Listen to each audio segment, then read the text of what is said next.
Hello दोस्तों, concept of chemistry में आपका स्वागत है। आज के इस वीडियो में हम पढ़ने वाले हैं रासायनिक अभिक्रियाओं की रस समीकरण मिति। तो जो लोगों ने मोल कंसेप्ट वाला वीडियो नहीं देखा वो लोग उस वीडियो को ज़रूर देखें। उस वीडियो को देखना ज़रूरी है क्योंकि जब तक उस वीडियो को नहीं देखेंगे तो ये चीज़ें समझ में नहीं आएंगी। तो आप लोगों से रिक्वेस्ट है कि मोल कंसेप्ट वाला आप लोग वीडियो ज़रूर जाके देखें। ओके, तो हम इसको स्टार्ट करते हैं और बहुत ही आसान टॉपिक है, आप लोगों को पूरी तरह से समझ में आएगा। समझाने की जिम्मेदारी मेरी है, सिर्फ आप लोग ध्यान से वीडियो देखें और जो PDF आप लोग को प्रोवाइड किया जा रहा है उसको अपनी कॉपी में नोट करें और रिवीजन करें। ओके, और ये जो भी इस चैनल पे पढ़ाया जा रहा है ऐसा ही नहीं कि सिर्फ एकेडमिक लेवल पर पढ़ाया जा रहा है, और जो लोग भी IIT JEE की तैयारी कर रहे हैं तो वो लोग भी इस चैनल पे से पढ़ाई करें। उनकी केमिस्ट्री पूरी अच्छी तरह से तैयार करवाई जाएगी IIT JEE के लिए, ठीक। और नीट के लिए भी ये चैनल हेल्पफुल है, ठीक। यानी नीट के लिए जो नीट के स्टूडेंट है वो भी इससे पढ़ाई करें, उनके लिए भी पूरी तरह से हेल्पफुल होने वाला है। ओके, तो हम इसको स्टार्ट करते हैं, ठीक। क्या पढ़ना हमको? रासायनिक अभिक्रियाओं की रस समीकरण मिति, ठीक।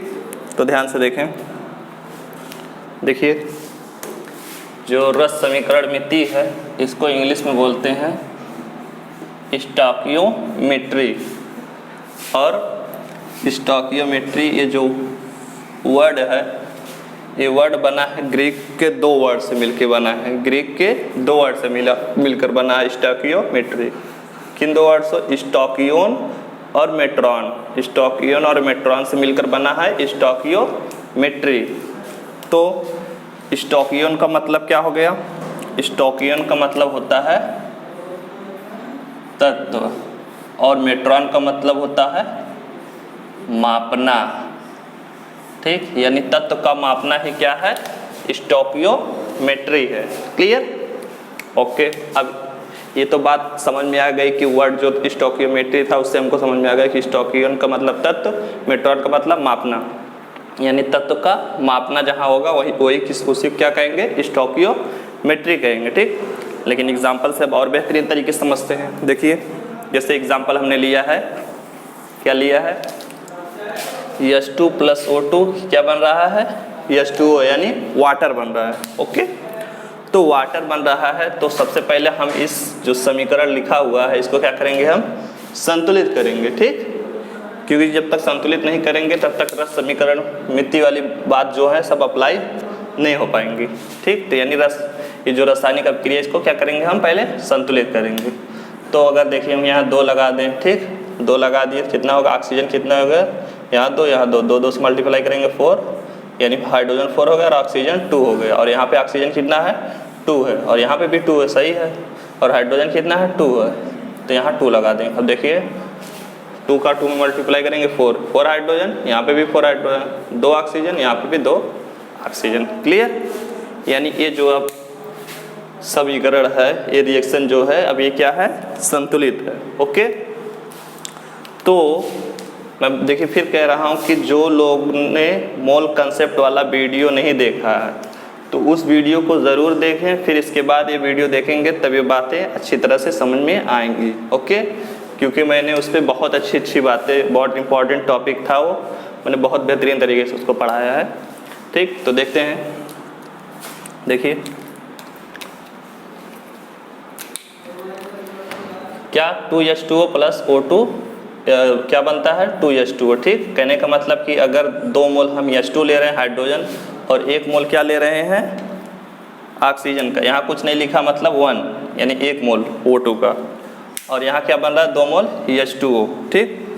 तो इसका मतलब है क्या?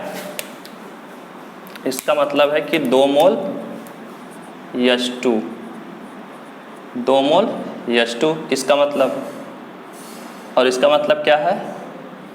1 मोल H2, ठीक। और इसका क्या मतलब है? इसका मतलब कि 2 मोल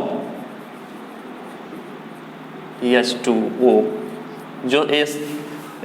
जो लिखा है 2 सामने, तो इसका मतलब कि 2 मोल और ये देखिए 1 लिखा है, तो इसका मतलब कि 1 मोल O2, सॉरी H2 नहीं O2, और ये क्या है 2H2, और 2 सामने लिखा मतलब 2 मोल H2। ओके, अब देखिए ये तो हमको समझ में आ गया कि ये 2 मोल, एक मोल और ये 2 मोल। ठीक, अब नेक्स्ट बात क्या है, नेक्स्ट क्या है कि अगर 2 मोल H2 है तो उसमें 6.02 इंटू 10⁻23 H2 अणु होंगे। क्या होंगे? H2 अणु होंगे। कितने मोल?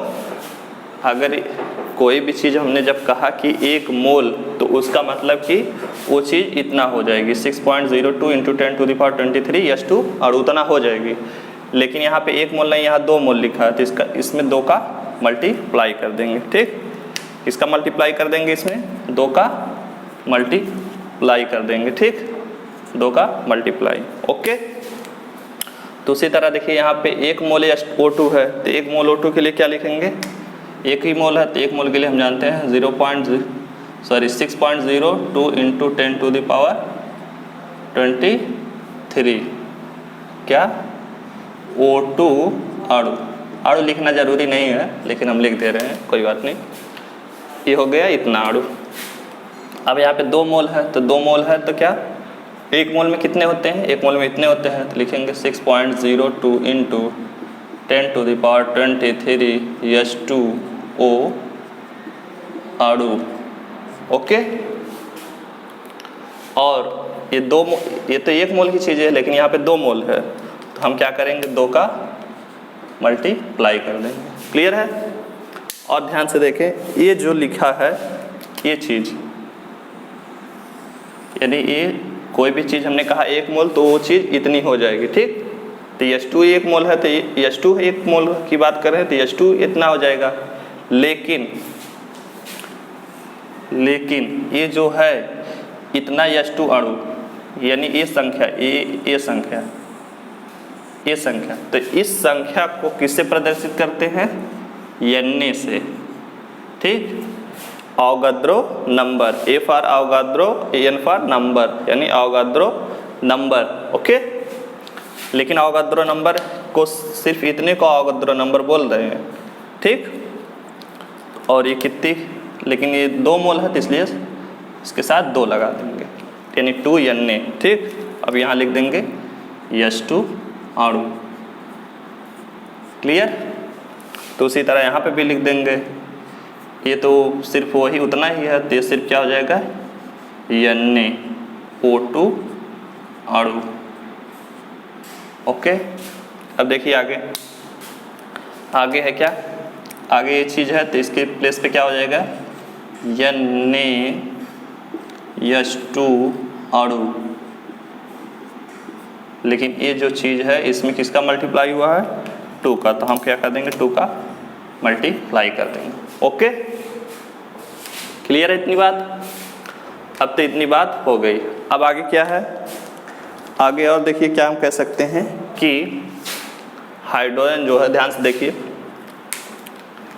हाइड्रोजन, एक हाइड्रोजन का परमाणु भार होता है, कितना होता है? 1। तो H2 है, कितना हो जाएगा? 2। कितना हो जाएगा? 2। लेकिन यहाँ देखिए सामने 2 लगा हुआ है, यानी 2 मोल, यानी यहाँ 2 मोल लगा, तो क्या हो जाएगा? 2 का मल्टीप्लाई करेंगे 4, यानी हाइड्रोजन कितना? 4। कितना हाइड्रोजन हो जाएगा? 4। तो एक हाइड्रोजन का 1 होता है, तो 4 हाइड्रोजन का 4, कितना हो जाएगा? 4 ग्राम। तो यहाँ हम लोग लिख सकते हैं कि 4 ग्राम H2। ओके, अब देखिए, अब क्या है? O2 है, तो O2 के लिए क्या होता है? एक ऑक्सीजन के लिए जो परमाणु भार होता है वो कितना होता है? 16 होता है। एक ऑक्सीजन के लिए कितना होता है परमाणु भार? 16, यानी 16। तो 2 के लिए क्या हो जाएगा? उसी तरह 32। ठीक, तो ये हो जाएगा कितना? 32 ग्राम। ठीक, अब क्या होगा? 32 ग्राम O2। और इसके लिए क्या बचा? H2O के लिए 2 H2O है, तो एक हाइड्रोजन का 1 होता है, 2 हाइड्रोजन का H2O का निकालना है, तो एक H2 का 1 होता है, 2 का 2 हो जाएगा। एक ऑक्सीजन कितना होता है 16, ये क्या हो जाएगा 18, कितना हो जाएगा 18। लेकिन ये सिर्फ H2O का निकाला है, लेकिन सामने क्या लगा हुआ है 2, यानी 2 मोल है तो यानी इसमें 2 का मल्टीप्लाई हो जाएगा 18 में, तो कितना हो जाएगा 36, यानी निकल के आया 36 ग्राम क्या H2O। ओके, इतनी बात क्लियर है आप लोगों को। अब देखिए, अब और बात क्या हम कह सकते हैं इन सब रिएक्शन को देख के, और हम क्या कह सकते हैं कि हम जानते हैं क्या कि कोई भी चीज़, ध्यान से देखिए, पिछले मैंने वीडियो में यानी मोल कंसेप्ट में मैं बता चुका हूँ, लेकिन फिर भी एक बार थोड़ा सा देख लीजिए आप। अगर कोई चीज़ 1 मोल है, ठीक, तो वो चीज़ हो जाएगी 6.02 इंटू 10⁻23, ओके। और वो चीज़ मैं मान ले रहा हूँ यहाँ कि H2, 1 मोल H2, तो ये चीज़ इतनी हो जाएगी। अब अगर मैंने कहा एक मोल H2 तो इतना H2 हो जाएगी, और इसका जो द्रव्यमान होगा यानी मास होगा वो कितना हो जाएगा, एक हाइड्रोजन 1 तो 2 का 2 ग्राम, ठीक।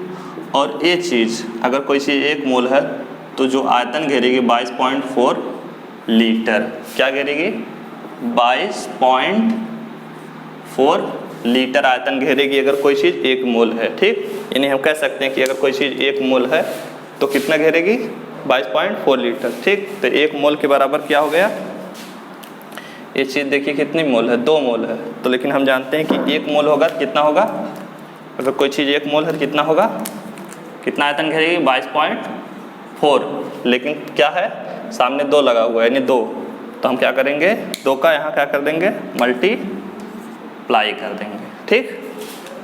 वैसे यहाँ पे O2 कितना है 1 मोल, तो 1 मोल के लिए इतना ही होगा 22.4, कितना हो जाएगा 22.4 नहीं 22.4, ठीक। अब क्या बचा 2H2O, तो H2O के लिए क्या होगा, इसके लिए भी उतना ही होगा 22.4, लेकिन सामने क्या लगा हुआ 2, तो 2 लगा हुआ तो इसके लिए 2 का हम क्या करेंगे मल्टीप्लाई कर देंगे। क्लियर है इतनी बात। अब देखिए, और ये क्या है इतना लीटर, ये क्या है H2 है, और इतना लीटर ये क्या है O2 है, और इतना लीटर ये क्या है लीटर H2O। अब ध्यान से आप लोग देखें, तो कोई अगर संतुलित रासायनिक समीकरण है, ठीक, कोई संतुलित रासायनिक समीकरण है तो उससे हम लोग देखिए क्या क्या पता कर सकते हैं। ध्यान से देखिए, क्या हमने पता करा कि 2 मोल क्या है हाइड्रोजन है, इससे पता चला 1 मोल O2 है और 2 मोल H2 है, वो सॉरी H2O है यानी वाटर है, ठीक। तो अगर कोई चीज़ 2 मोल है तो हम कह सकते हैं कि वो चीज़ इतना होगी, ठीक, यानी 2 का मल्टीप्लाई कर देंगे, ठीक। यानी कह सकते हैं कि इतना H2 अणु होंगे, ठीक। और इसमें कितने अणु होंगे 1 मोल में, इतने O2 अणु होंगे। और अगर ये 2 मोल H2O है तो इसमें कितने H2O के अणु होंगे, इतने होंगे, ये हम कह सकते हैं। और ये दोनों एक ही चीज़ है, ये दोनों एक ही चीज़ है, सिर्फ प्रदर्शित करने का यानी दिखाने का तरीका अलग है, ठीक। 2 है तो 2 हमने लिखा ही, सिर्फ N के जो ये संख्या लिखी है 6.02 इंटू 10⁻23, उसके प्लेस पे हमने N लिखा है, तो N हम लिख सकते हैं, ठीक, क्योंकि इसकी इज इक्वल टू ये होता है, ठीक। तो वही चीज़ हमने लिख दिया है, ठीक। और वैसे यहाँ पे भी किया है, वैसे यहाँ पे भी किया, ठीक। अब अगर कोई चीज़ 2 मोल है या 2N कह सकते हैं, H2 और या कह सकते हैं, अगर कोई चीज़ 1 मोल है तो 1 मोल का मतलब कि 1 मोल कह सकते हैं। अगर हम H2 1 मोल है तो हम कह सकते हैं कि जैसे H2 इस तरह, H2 1 मोल, तो एक हाइड्रोजन का द्रव्यमान 1 होता है, 2 का 2 हो जाएगा। लेकिन यहाँ कितना है 2 मोल है तो 2 का इसमें मल्टीप्लाई हो जाएगा, ठीक, यानी 4 ग्राम हो जाएगा। उसी तरह इसका 32 ग्राम O2 हो जाएगा, और इसी तरह इसका 36 ग्राम H2 हो जाएगा। और उसी तरह देखिए 1 मोल का होता है जो 1 मोल कोई गैस है अगर, तो वो जितना आयतन घेरेगी, कितना आयतन घेरेगी 22.4 लीटर। लेकिन कितना मोल है 2 मोल, तो इसका 2 से मल्टीप्लाई कर देंगे और ये तो उतना ही रहेगा 22.4 लीटर। इसमें भी 2 का मल्टीप्लाई कर देंगे क्योंकि यहाँ पे 2 मोल है, ठीक। ओके। तो ये सब चीज़ें किसी जब रासायनिक समीकरण जो है, कोई रासायनिक समीकरण है अगर, तो उनसे जब ये सब चीज़ें हमको पता चलती है, और संतुलित रहना चाहिए, ठीक, संतुलित रासायनिक समीकरण। तो किसी संतुलित रासायनिक समीकरण से ये चीज़ें हमको जो पता चल रही हैं, क्या हमको ये चीज़ें पता चल रही हैं, तो इन्हीं को कहते हैं क्या, रस समीकरण मिति। क्या कहते हैं, इन्हीं को रस समीकरण मिति कहते हैं। कि किसी संतुलित रासायनिक समीकरण यानी जो रासायनिक समीकरण इस सब की चीज़ों के बारे में बताए उसी क्या कहते हैं, रस समीकरण मिति। ओके। और ये जो सामने लिखा हुआ है, जैसे H2 के सामने 2 लिखा हुआ है, ठीक, और O2 के सामने 1, H2 के सामने 2 लिखा हुआ है, ठीक, तो इनको बोलते हैं रस समीकरण मितीय गुणांक। क्या बोलते हैं, रस समीकरण मितीय गुणांक।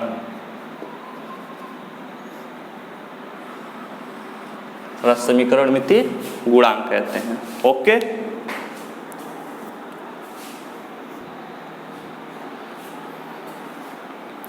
देखिए दोस्तों, जो भी अभी बताया गया है इसको और भी अच्छे तरीके से समझने के लिए हम एक क्वेश्चन करते हैं, तो और भी बातें क्लियर हो जाएंगी। ओके। यानी जो हमने पढ़ा है उस बेस पे क्वेश्चन को सॉल्व करना और आसान हो जाता है। ओके, यानी कंसेप्ट और भी क्लियर हो जाता है। तो हम इस क्वेश्चन को सॉल्व करते हैं, देखते हैं इसमें क्या दिया है, यानी क्या पूछा है। 4 Na, अब Na बोल दिया तो Na का मतलब क्या हो गया, Na का मतलब हो गया 6.02 × 10⁻23, ये मतलब हो गया। देखिए दोस्तों, जो भी हमने पढ़ा भी रस समीकरण मिति के कंसेप्ट, तो उस बेस पे कुछ क्वेश्चन करेंगे तो हमारा कंसेप्ट और भी क्लियर हो जाएगा, ठीक। तो देखिए क्या क्वेश्चन में, 4 Na H2O अणु में O2 तथा H2 के कितने अणु होंगे, ठीक। तो 4 Na H2O है, तो Na का मतलब हो गया कितना, 6.02 × 10⁻23 हो जाता है। ओके। तो देखिए ध्यान से बात सुनिए, कह रहा कि H2O में O2 तथा H2 के कितने अणु होंगे, जबकि जो एक अणु है वाटर का यानी जल का जो एक अणु है इसमें एक H2 है, और ऑक्सीजन तो O2 बन ही नहीं पा रहा, यानी O2 नहीं बन पा रहा। एक ऑक्सीजन जो जल का एक अणु है उसमें 2 हाइड्रोजन मिलकर तो H2 बना लेंगे, H2 हम निकाल सकते हैं, लेकिन इसमें ऑक्सीजन एक ही है, O2 कहाँ बनेगा, ठीक, O2 नहीं बन पाएगा। तो यहाँ पे पूछा भी ये तो नहीं है, यहाँ पूछा 4 Na की मतलब ये जो H2O है वो कितना मोल हो जाएगा, 4 मोल, ठीक, 4 मोल हो जाएगा। तो अब देखिए, यानी H2O एक H2O 1 मोल, 2 मोल है, तीसरा मोल ये, चौथा मोल ये H2O, ठीक। अब देखते हैं H2 तो एक ही से आ जाएगा, एक ही मोल से मिल जाएगा, लेकिन O2 2 लोग को मिला के मिलेगा। जब 2 H2O मिलेंगे, यानी देखिए H2O और H2O मिलेंगे, तो इसमें से देखिए एक एक ऑक्सीजन एक ऑक्सीजन A, तो ये मिल के बना सकते हैं H2O2। यानी कहने का मतलब कि H2 और तथा O2 तब बन जाएगा। H2 तो एक ही जल के अणु से मिल जाएगा, लेकिन O2 कब मिलेगा, जब जल के 2 अणु मिल जाएंगे तब एक O2 अणु मिलेगा। कहने का मतलब ये है, ठीक। तो अगर जल के एक अणु से H2 का एक अणु मिल रहा है, तो जल के 1 मोल से अगर हाइड्रोजन का 1 मोल मिल रहा है, तो उसी तरह 4 मोल से कितने मोल मिलेंगे, हाइड्रोजन के 4 मोल मिलेंगे, ठीक। और अगर ऑक्सीजन के 2 मोल से जल के 2 मोल से ऑक्सीजन का 1 अणु मिल रहा है, तो जल के 4 मोल से ऑक्सीजन कितने मोल मिलेंगे, 2 मोल मिलेंगे। कितने मोल मिलेंगे, 2 मोल मिलेंगे।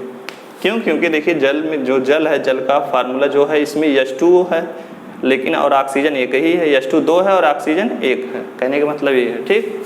तो देखते हैं, अभी बातें और भी क्लियर होंगी, जो भी थोड़ा भी कन्फ्यूज़न है ध्यान से देखिए, तो हम क्या कह सकते हैं, ध्यान से देखिए, हम क्या कह सकते हैं कि सिंस 2Na अणु इज इक्वल टू 2Na अणु इज इक्वल टू क्या कह सकते हैं कि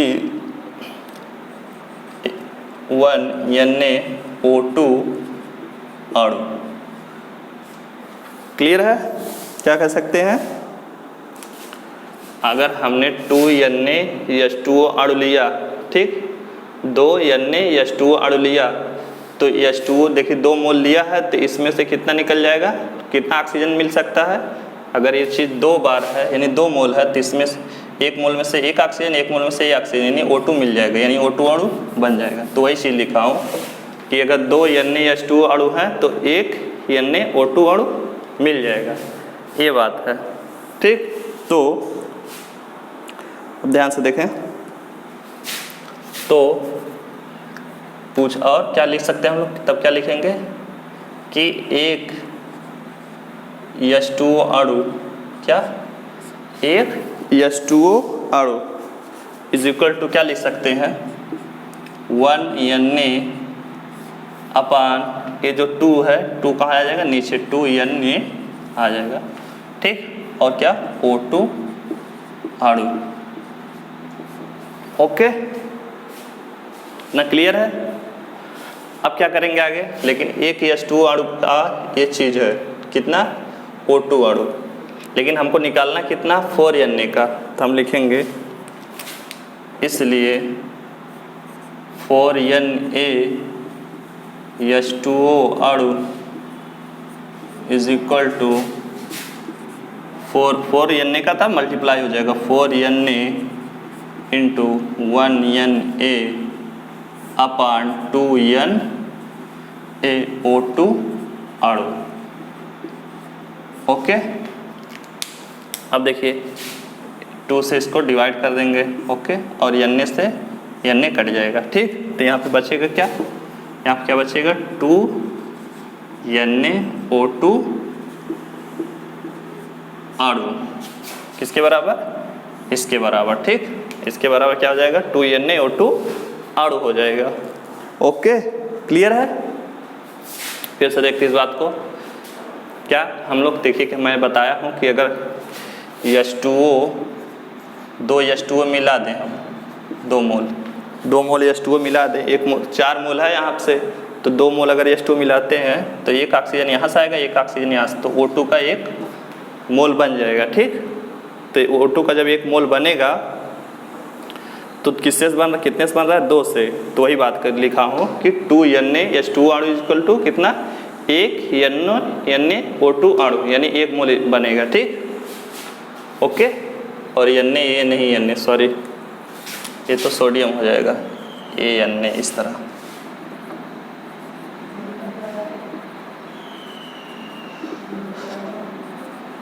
ओके, और कहीं,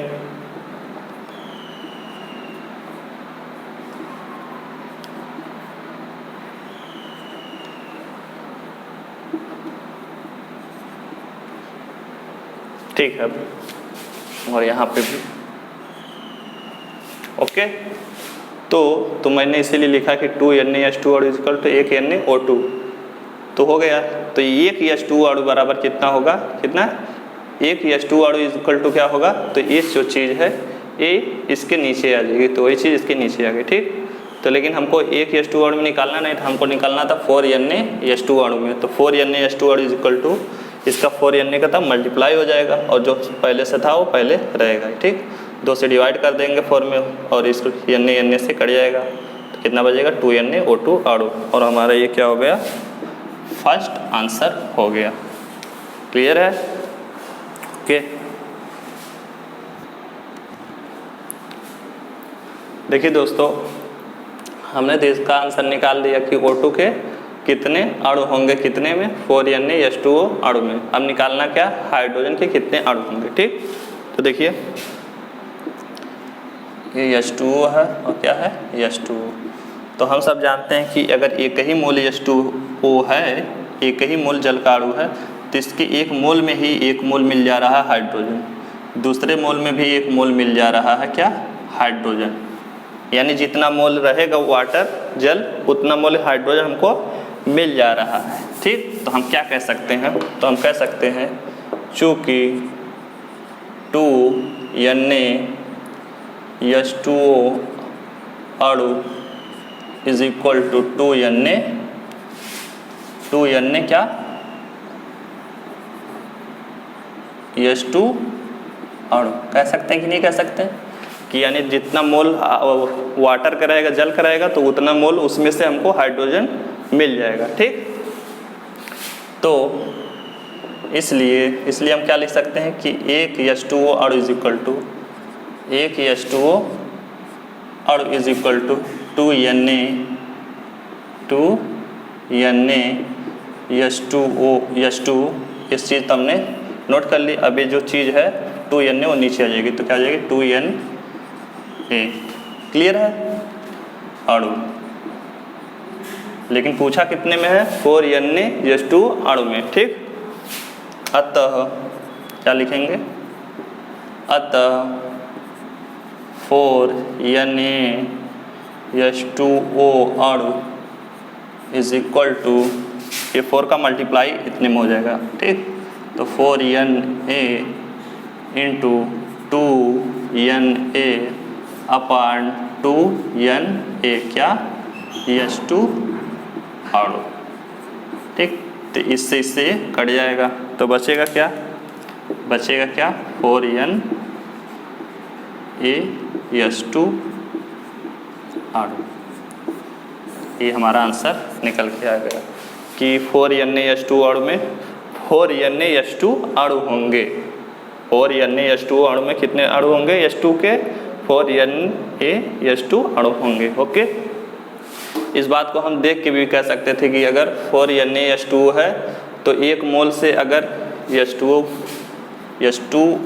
एक मोल है तो एक मोल से एक मोल H2 मिल रहा है, तो 4 मोल है तो कितना मिलेगा, 4 मोल मिलेगा H2 कह सकते थे।